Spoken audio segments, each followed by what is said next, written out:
Hi folks, Herb Mast here.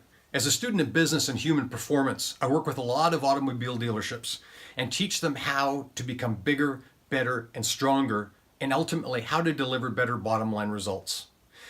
In the process, I've learned some things that I believe have huge implications for the industry. And that's part of what I want to share with you today, and specifically using the service drive as an example. To give you a perspective of how this all ties together, let me share with you some neuroscience, the study of the brain.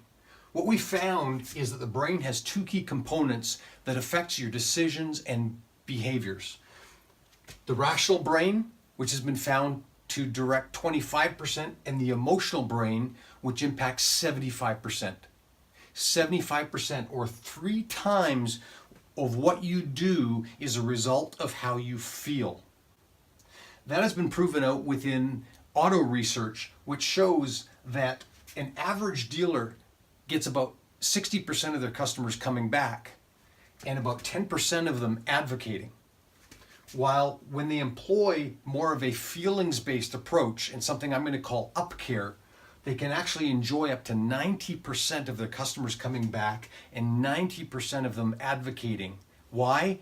Because they feel like it. Not because they're told to do it, not because you pay bird dogs, not because you have whatever kind of loyalty programs, although those things help, but because you have created a connection, an emotional connection with your customers, and they feel like it, they enjoy the relationship. So this is a thing I call UpCare. And let me share with you how it kind of breaks down through a word: trust. Now, trust, most of us understand it to be a thing about competence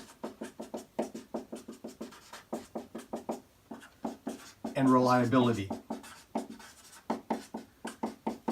In other words, do you have the ability to do what you say you will do, and will you follow through and actually do it? That is the rational part of trust. It's about speed, it's about price, it's about quality, all of those kinds of things. Rational trust, which only accounts for 25% of what makes people do what they do. So we need to have a paradigm shift to understand how do the emotions impact on our behaviors and decisions. And what we find when it comes to trust, there are also 2 factors there. Number 1 comes down to authenticity and care. And that, by the way, is why I have coined this phrase, UpCare. Unfortunately, in the automobile business, what we do is upsell. We are constantly trying to sell, and that's about us. That's not about the customer. That's not displaying care. So let me give you an example of how this works.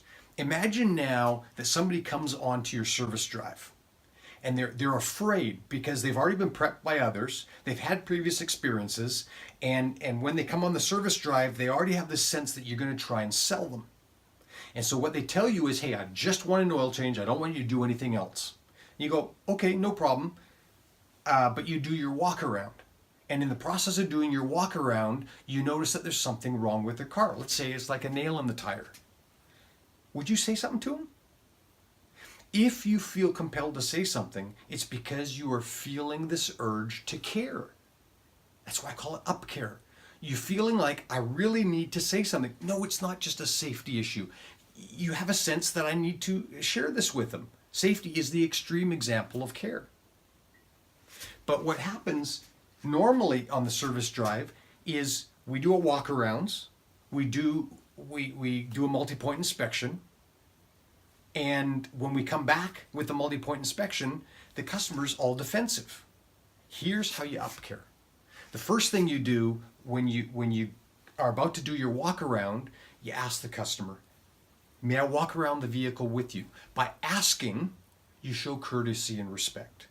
Number 2, you ask them, may we do a multi-point inspection on your vehicle today? Now, a lot of you out there are already saying, we would never ask. Why? Well, because it's our process. Exactly, it's our process. It's about us, it's not about the customer. Make it about the customer.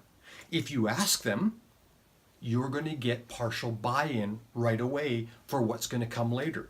If they say, no, I don't want you to do it because they're already afraid of you upselling them, then you can at least broach that subject at that point. Then when you do the inspection and you come back with the inspection document, you can say to them, you remember that document I talked about before, the multi-point inspection that you said we could do? I have one more question before I review it with you. How do you like to look after your vehicle? Now, why would you ask them that? Because if you don't know how they like to look after your vehicle, how do you know what to review with them in a multi-point inspection? Once you understand whether they're meticulous with their vehicle or whether they just want to spend as little as possible on their vehicle, they really don't care about it that much except that it gets them from A to B, you have the ability then to decide, do I go into deeper details about it, or do I just hit the really hot buttons? Because if you get those mixed up and you only go over the bare bones with somebody who's very meticulous, they're going to feel like you didn't care. And if you go into way too much detail with a person that just wants the basics, they're going to feel like you don't care either because all you're trying to do is upsell them. So your opportunity is to understand how our brain works, that you're going to get better results by employing this concept called UpCare. For more information and to read some of the articles that I've written on the topic, go to my website at healthydealer.com.